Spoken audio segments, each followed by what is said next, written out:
नमस्कार, मैं Ravish Kumar. Supreme court ने नोटिस जारी नहीं किया होता तो इतनी आसानी से बृजभूषण सिंह के खिलाफ दो एफआईआर नहीं होती। जनवरी में खिलाड़ियों ने धरना दिया था, तब से यहां तक आने में सुप्रीम कोर्ट का ही सहारा लेना पड़ा। यह बताता है कि कुश्ती महासंघ के अध्यक्ष की हैसियत और प्रभाव महासंघ से बाहर यूपी की राजनीति के मैदान में कितनी गहरी और ऊंची है। अब तो बृजभूषण सिंह के समर्थन में एक महिला महंत भी सामने आ गई है। नहीं, ये खिलाड़ी जनवरी में सामने आई थी। जब कहा गया कि एफआईआर क्यों नहीं करा रही है तो एफआईआर के लिए चली गई, तब भी तो नहीं हुआ। कोर्ट बीच में आया तब हुआ। अब अगर इस मामले में अयोध्या के महंत धरना करेंगे तो मामला ही दूसरा हो जाएगा।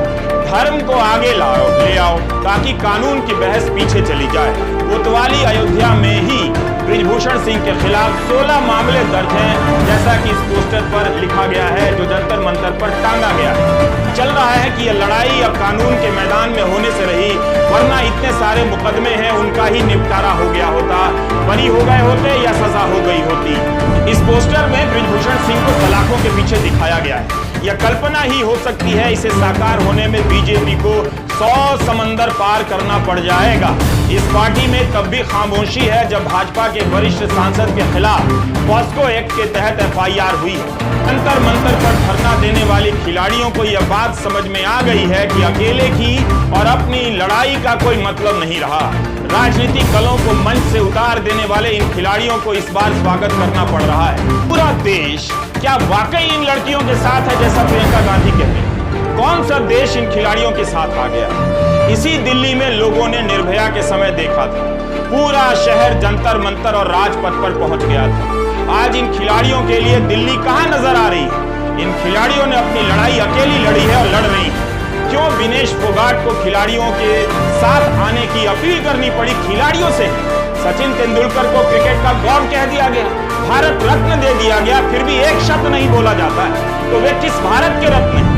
उनसे तो बेहतर है कपिल देव। उनके कमाल से भारत ने पहली बार विश्व चैंपियन होने का खिताब पाया। कपिल को भारत रत्न नहीं मिला, लेकिन उन्होंने इन खिलाड़ियों के प्रति समर्थन जताने में संकोच तक नहीं किया। पूर्व हॉकी खिलाड़ी प्रगट सिंह ने इनका समर्थन किया है और सानिया मिर्जा ने भी। ओलंपिक में पदक जीतने वाले नीरज चोपड़ा और अभिनव बिंद्रा ने भी इन खिलाड़ियों के प्रति अपना समर्थन जताया है। ये दोनों ही ओलंपिक पदक विजेता हैं, सामान्य खिलाड़ी नहीं हैं। इनके बोलने के बाद ही कौन सा देश इन खिलाड़ियों के समर्थन में आ गया है? देश इस वक्त धर्म के नाम पर अधर्म को डकारने में लगा हुआ है। उन्हें मालूम है बृजभूषण सिंह के खिलाफ कार्रवाई करना या कोई बात कह देना मन की बात टाइप का कार्यक्रम नहीं है। जब इन खिलाड़ियों को लेकर अपना प्रचार करना होता है तब प्रधानमंत्री जी वो सब करते हैं जो करना चाहिए। जब बोलना होता है तो वो नहीं बोलते हैं जो बोलना चाहिए। नीरज चोपड़ा ने बोलकर एक लंबी रेखा खींच दी, जिसके आसपास भी सचिन तेंदुलकर नजर नहीं आते, ना आएंगे। बाजार और विज्ञापन की दुनिया सचिन को बड़ा खिलाड़ी बनाती रहेगी अगर खेल और खिलाड़ियों के लिए नीरज चोपड़ा जैसे एथलीट ही आगे आए। नीरज के बाद राज्यसभा सांसद और क्रिकेटर हरभजन सिंह, क्रिकेटर वीरेंद्र सहवाग ने भी इन्हें अपना समर्थन दिया है। बॉक्सिंग में विश्व चैंपियनशिप जीतने वाली निखत जरीन और हॉकी खिलाड़ी रानी रामपाल का भी बयान आया है। इंडियन एक्सप्रेस के एक कार्यक्रम में विनेश फोगाट ने कभी कहा था इसी साल कि हम नहीं कहते कि हमारे पक्ष में बोलिए, कम से कम तटस्थ ही बोलिए कि न्याय मिलना चाहिए, जो दोषी हो उसे सजा मिलनी चाहिए। इसलिए बैडमिंटन से लेकर क्रिकेट खिलाड़ियों की चुप्पी मुझे चुभती है। अफसोस आज भी कई खिलाड़ी चुप नजर आते हैं। जंतर मंतर पर इस हाल में यह महिला खिलाड़ी रात गुजार रही है। इनका कहना है कि रात यहाँ बिजली काट दी गई, पानी की सप्लाई बंद हो गई, गद्दे वगैरह नहीं लाने दिए गए। इसके बाद भी खिलाड़ी इस तरह यहाँ डटे हुए हैं। इन्हें पता है कि इनकी लड़ाई बृजभूषण सिंह के खिलाफ है। एक ईंट तो क्या, एक सूखा पत्ता खिसकाने में इन्हें महीनों संघर्ष करने पड़ जाएंगे। लिख कर रख लीजिए। दिन होते ही धूप कितनी चढ़ जाती है आपको यहाँ आकर अंदाजा हो जाएगा। फिर भी ये खिलाड़ी अपने हौसले का सबूत दे रहे हैं। खिलाड़ियों को जंतर मंतर का इतिहास पता होना चाहिए। 2015 में वन रैंक वन पेंशन को लेकर सैनिक अधिकारी धरने पर बैठे थे। इसका वादा तो प्रधानमंत्री मोदी ने ही रेवाड़ी में कर दिया था, मगर सत्ता में आते ही भूल गए। आरोप लगा सैनिक अधिकारी धरने पर बैठ गए। धरना लंबा चला, गोदी मीडिया ने सैनिकों के धरने से किनारा कर लिया। यह भी खबर आई है कि उन्हें भी जबरन हटाए जाने लगा और उनके मेडल तक फाड़ डाले गए। ये सब छपा है, आप उस समय की खबरों को उठाकर देख लीजिए, थोड़ी मेहनत तो की।